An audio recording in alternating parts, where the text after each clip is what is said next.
अस्सलाम वालेकुम students, welcome back to my channel KH online academy. उम्मीद है आप सब लोग खैरियत से होंगे। आज हम करने लगे हैं एक्सरसाइज 12.3 का क्वेश्चन नंबर 30। तो क्वेश्चन नंबर 30 है जी हमारे पास, if W is equal to x square over y square plus ji square, find partial cube W over partial g partial y square. Partial cube W का बच्चों मतलब है कि आपने W को 3 टाइम्स डिफ्रेंशिएट करना है। पहले आपने W का डेरिवेटिव लेना है विद रिस्पेक्ट टू y। अब आप देखो y का स्क्वायर आ रहा है, इसका मतलब है आपने फिर w को डिफरेंशिएट करना है विद रिस्पेक्ट टू y और फिर आपने w को डिफरेंशिएट करना है विद रिस्पेक्ट टू z।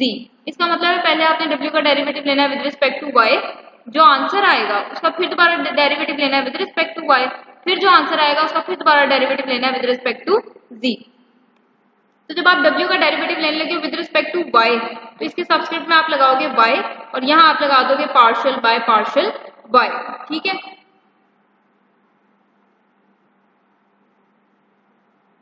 अब जब आप डेरिवेटिव ले रहे हो y के लिहाज से तो यहाँ पर आपका x जो है वो एज अ कांस्टेंट बिहेव करेगा। नो डाउट कि आपका यहाँ पर z भी जो है वो एज अ कांस्टेंट ही बिहेव करेगा, लेकिन z को मैं यहाँ से उठाकर बाहर नहीं निकाल सकती। देखिए आपके पास अगर लिखा हो 2 ओवर 3 प्लस 4, तो मैं ऐसे नहीं कर सकती कि मैं 1 ओवर 4 को साइड पे कर दूं और यहाँ 2 ओवर 3 लिख लूं। ऐसे मैं नहीं कर सकती। अगर ऐसे करती हूँ तो इसका मतलब है 4 3 के साथ मल्टीप्लाई हो रहा है, जबकि यहाँ 4 3 के साथ प्लस हो रहा है। ठीक है, तो नो डाउट आपके पास z भी आपका एज अ कांस्टेंट ही बिहेव करेगा, लेकिन इसको मैं यहाँ से उठाकर बाहर नहीं निकाल सकती। एक्स स्क्वायर को मैं बाहर निकाल सकती थी, एक्स स्क्वायर को मैंने बाहर निकाल दिया। डेरिवेटिव आपका अप्लाई होगा वाई स्क्वायर प्लस जी स्क्वायर की पावर -1 पर। ठीक है, मैंने इसको उठाकर ऊपर ले गई, यहाँ पावर 1 थी, जब मैं ऊपर लेके गई तो पावर आपके पास नेगेटिव हो जाएगी। अब आपने इसका लेना है डेरिवेटिव। तो डेरिवेटिव आपने कैसे लेना है? विद रिस्पेक्ट टू y लेना है।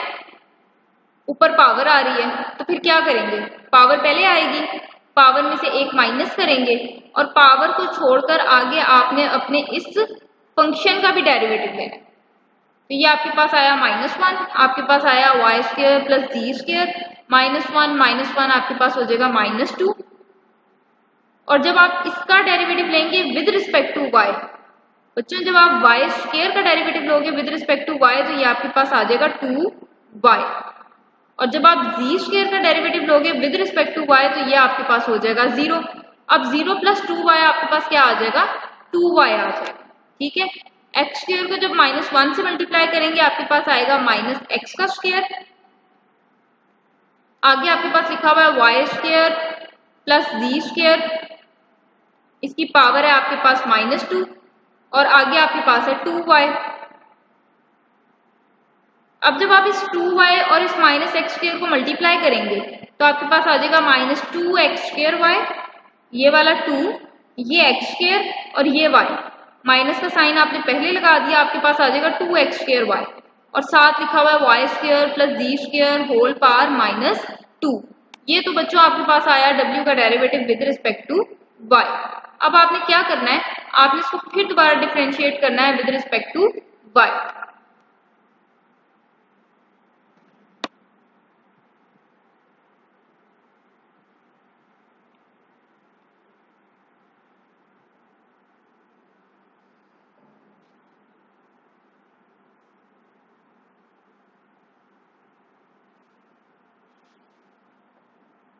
अब जब आपने इसको फिर with respect to y differentiate करना है तो आप क्या करेंगे, इसके सब्स्क्रिप्ट में y लगा लें और यहाँ पर आप अप्लाई कर दें पार्शियल बाय पार्शियल y। ठीक है, डेरिवेटिव आप किसके लिहाज से लेना है, y के रिस्पेक्ट से लेना है। तो यहाँ पर अगेन -2x स्क्वायर तो आपके पास एज अ कांस्टेंट बिहेव कर रहा है, उसको डेरिवेटिव से बाहर निकाल दें। डेरिवेटिव आपका लगेगा y square plus ji square raise to power -2। ठीक है, अब ये आपके पास एक फंक्शन हो गया, ये आपके पास दूसरा फंक्शन हो गया। जब आपके पास दो फंक्शंस आ रहे हैं और दोनों फंक्शंस में आपके पास वो वाला वेरिएबल इन्वॉल्व है जिसके लिहाज से आपने डेरिवेटिव लेना है, तो फिर आप लगाओगे प्रोडक्ट रूल। ठीक है, पहले का डेरिवेटिव, दूसरा वैसे ही, फिर प्लस पहला function as it is, derivative of second. अब y का डेरिवेटिव y के लिहाज से तो आपके पास 1 हो जाएगा, आपके पास आ जाएगा वाई स्क्वायर प्लस जी स्क्वायर की पावर -2। फिर ये y आपके पास एज इट इज। जब इसका आप डेरिवेटिव लोगे तो ये आपके पास पावर पहले आएगी, पावर में से आप एक माइनस करोगे तो आपके पास पावर आ जाएगी -3, और पावर को छोड़कर आगे आपने अपने इस फंक्शन का भी डेरिवेटिव लेना है। उसके बाद आपके पास ये वाली टर्म एज इट इज आ गई, प्लस माइनस माइनस, y को 2 से मल्टीप्लाई किया 2y, ये वाली टर्म भी आपके पास एज इट इज आ गई। ठीक है, अब आपने इसका डेरिवेटिव लेना है विद रिस्पेक्ट टू y। जब आप y स्क्वायर का डेरिवेटिव लोगे विद रिस्पेक्ट टू y तो आपके पास आ जाएगा 2y, और जब आप z स्क्वायर का डेरिवेटिव लोगे विद रिस्पेक्ट टू y तो z स्क्वायर का डेरिवेटिव y के लिहाज से आपके पास क्या हो जाएगा 0। क्यों 0 होगा?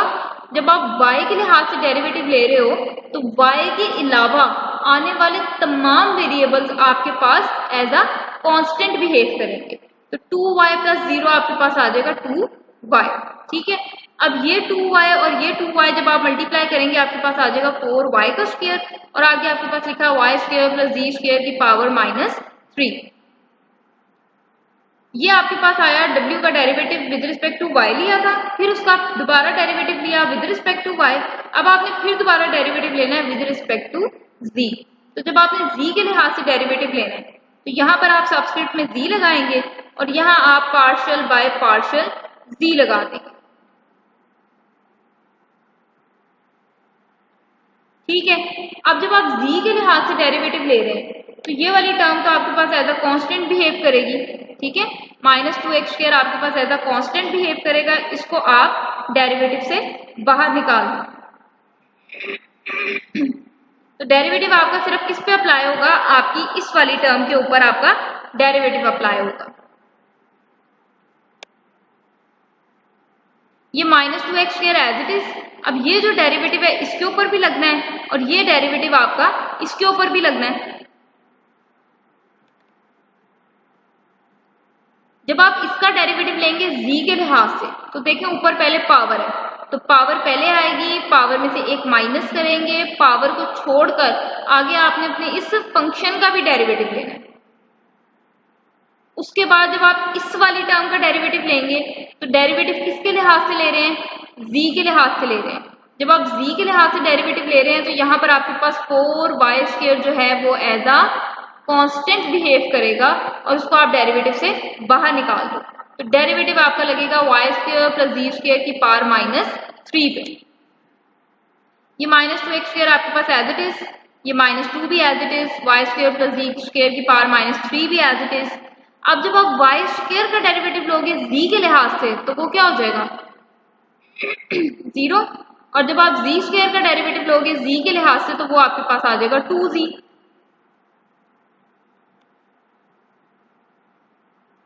इसी तरह ये -4y का स्क्वायर आपके पास एज इट इज, जब आप इसका डेरिवेटिव लेंगे विद रिस्पेक्ट टू z तो बच्चों पावर आ रही है, जब पावर आ रही है तो फिर पावर रूल लगेगा। पावर पहले आएगी, पावर में से एक माइनस करेंगे, पावर को छोड़कर आगे आपने अपने इस फंक्शन का भी डेरिवेटिव लेना। ठीक है, तो अब ये -2 भी as it is, y² + z² की पावर -3 भी एज इट इज, 0 + 2z करेंगे तो आपके पास आ जाएगा 2z, ये माइनस माइनस आपके पास हो जाएगा +4 3 12 y का स्क्वायर। आगे आपके पास है y² + z² की पावर -4, और जब आप इसका डेरिवेटिव लेंगे z के लिहाज से तो y² का डेरिवेटिव z के लिहाज से आपके पास हो जाएगा 0, और z² का डेरिवेटिव z के लिहाज से आपके पास आ जाएगा 2z। ठीक है, तो 0 + 2z क्या होता है? 2z ही होता है बेसिकली।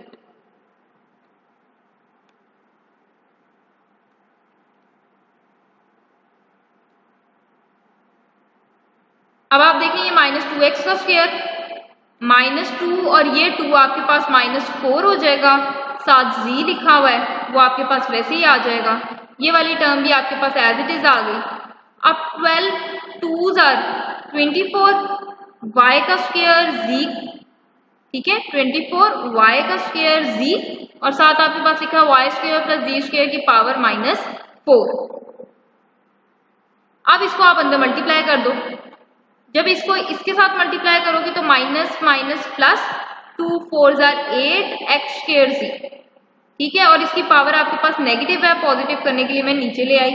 और जब आप इस माइनस 2x² को इसके साथ मल्टीप्लाई करोगे तो minus plus minus 2 24 are 48, x का स्क्वायर y का स्क्वायर z, और नीचे आप देखो ये वाली टर्म आपके पास नेगेटिव है तो इसको जब मैं नीचे लेके आऊंगी तो मेरे पास पावर क्या हो जाएगी, इसकी पॉजिटिव हो जाएगी। ठीक है स्टूडेंट्स, तो ये था हमारा आज का लेक्चर जिसमें हमने एक्सरसाइज 12.3 का क्वेश्चन नंबर जो है 30 डिस्कस किया। मैं उम्मीद करती हूँ कि आपको वीडियो की समझ आई होगी। कोई क्यूरी हो तो नीचे कमेंट सेक्शन में लास्ट में मेंशन कीजिएगा। वीडियो अच्छी लगी हो तो उसको लाइक कर दें, अगर आपने चैनल को अभी तक सब्सक्राइब नहीं किया तो उसको सब्सक्राइब कर दें ताकि नई आने वाली वीडियोस आप तक आसानी पहुंच सके। इंशाल्लाह जल्द मिलेंगे अपने नेक्स्ट लेक्चर के साथ, तब तक के लिए अपना ख्याल रखिए। अल्लाह हाफिज़।